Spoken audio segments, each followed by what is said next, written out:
Today we continue with the lesson of pricing strategy in the marketing mix. So before I start this lesson, may I know which one would you choose? Will you choose to have a cheaper coffee, or you would like to pay a little bit more to enjoy a premium coffee?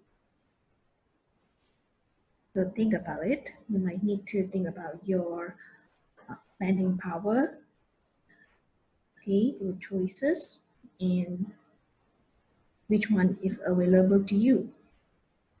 But today, we are focusing on the pricing strategies. So what are the factors that would affect pricing strategies?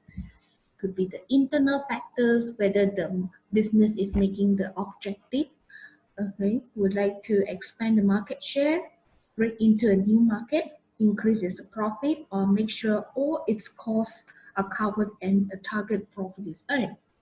So it depends on the company's or organization strategies and considerations. On the external side, the nature of the market and demand of the product will affect the pricing strategy. Are there any competitors?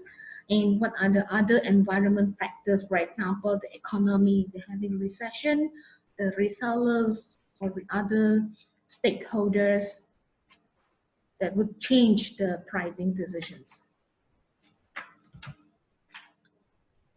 So the business must consider about the cost of production, price, setting the price. Let's say this price set at $3, but however the other competitors are only selling at $2 with the same type of sandwich, then of course consumers or customers would be more willing to spend slight lower price to buy from the competitors. The first strategy is called cost plus pricing. It's the cost of manufacturing the product plus the profit markup. So what is the calculation? Let's say the cost per cup is by using the total cost of production, $2,000, divided by the total output, 2,000 cups, equal to $1 a cup. So if the business would like to make the profit markup 50% of the cost, then you should use the cost times 50%, which is 50 cents per cup. So to make a markup of 50 cents per cup, the selling price must include cost price plus the markup price, which is the selling price of 1.5. So what are the benefits and limitations of applying cost plus pricing? The benefit are cost plus pricing is really easy to use. Then it can be charged differently. Different profit markups could be used in different markets. Each product earns a profit for the business. The limitations, of course, okay, business could lose sales if the selling price is higher than competitors' prices, okay, without considering the other competitors. A total profit will only be made if sufficient units of the products are sold. For example, if the business only sold 1,000 cups of coffee, the sales for 1,000 cups should be $1,500. However, if the cost is $2,000, then okay, number 3, if there's no incentive to reduce cost, then any increase in cost is just passed on to the customer at a higher price. So for example, if the cost per cup is $3,000, they increase from $2,000 to $3,000 divided by the same number of units, the cost of production per cup is $1.5. If the profit markup is still 50% of the cost, then the profit markup is 7.45 cents. The selling price now increased to $2.25. Next, the business could also use competitive pricing is when the product is priced in line with or just below competitors' prices to try capture more of the market. So we can see if this Nescafe brand of coffee sold at $1.5 and which is similar with the McDonald's coffee $1.5. Okay, so Nescafe could charge at the same price. Why? Because number one, it could help Nescafe to maintain sales. Okay, sales are likely to be high as the price at a realistic level and the product is not under or overpriced. It avoids price competition, which can reduce profits for all businesses in the industry.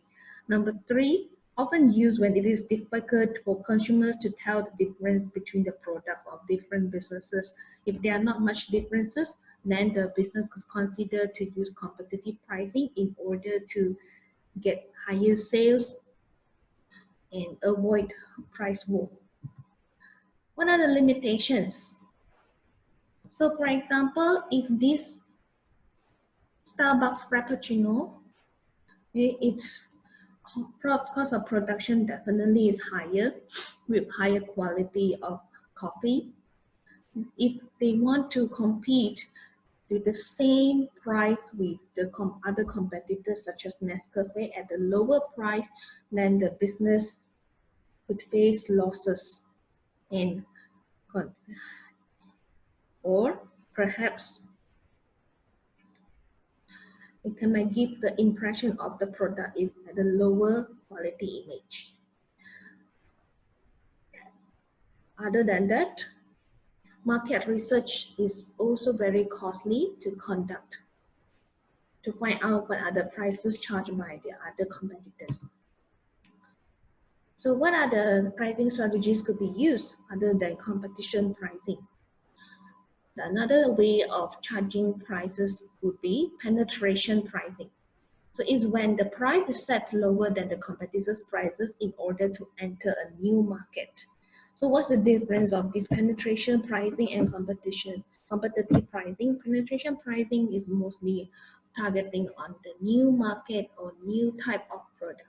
So you guys know Starbucks usually being sold at the counter, at the shop.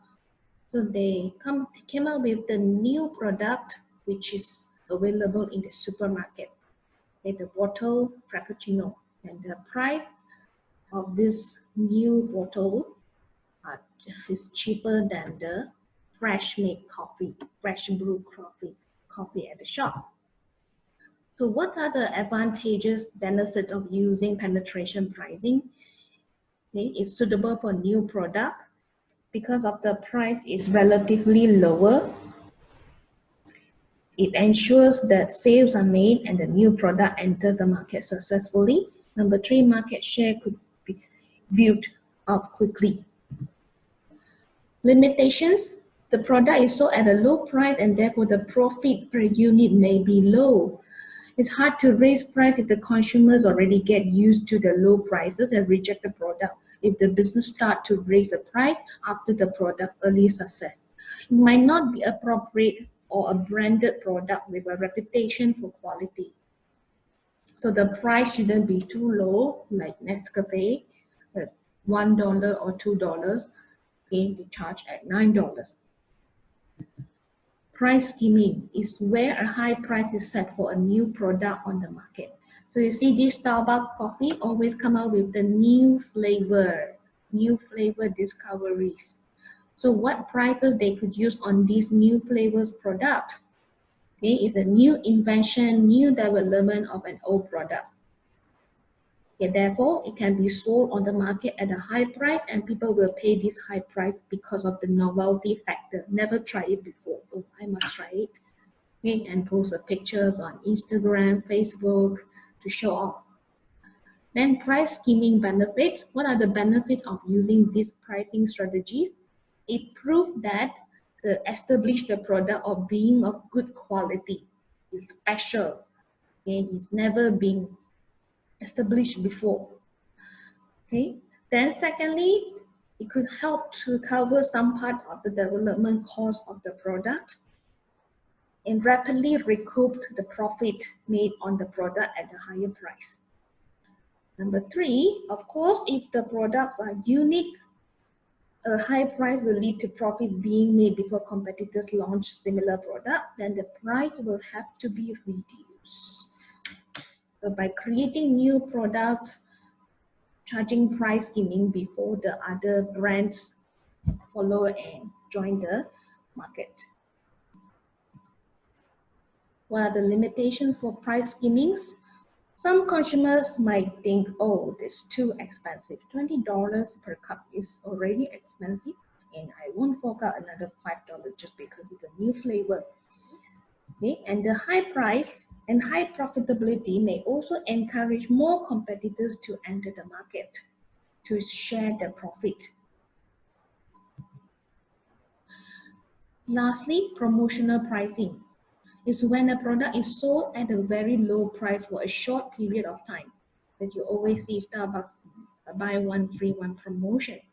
So why would Starbucks do that? Okay, or some other businesses do that. It is useful for getting rid of unwanted inventory that will not sell. Okay, or it has been too long in the market. It's just to make advertisement to remind the consumers about the product. Then it can also help to renew interest in the product if sales are falling. So look at this product life cycle. How to extend the life of a product. Okay, is by doing promotion, giving promotional pricing, which will help to maintain the sales of the product. For example, during the economic recession, the limitations of giving promotional pricing is the revenue will be lower because the price of each item will be reduced. We look at this chart. Okay, and it might lead to price competition with competitors, so the business might have to reduce prices again. Okay, that's all for today.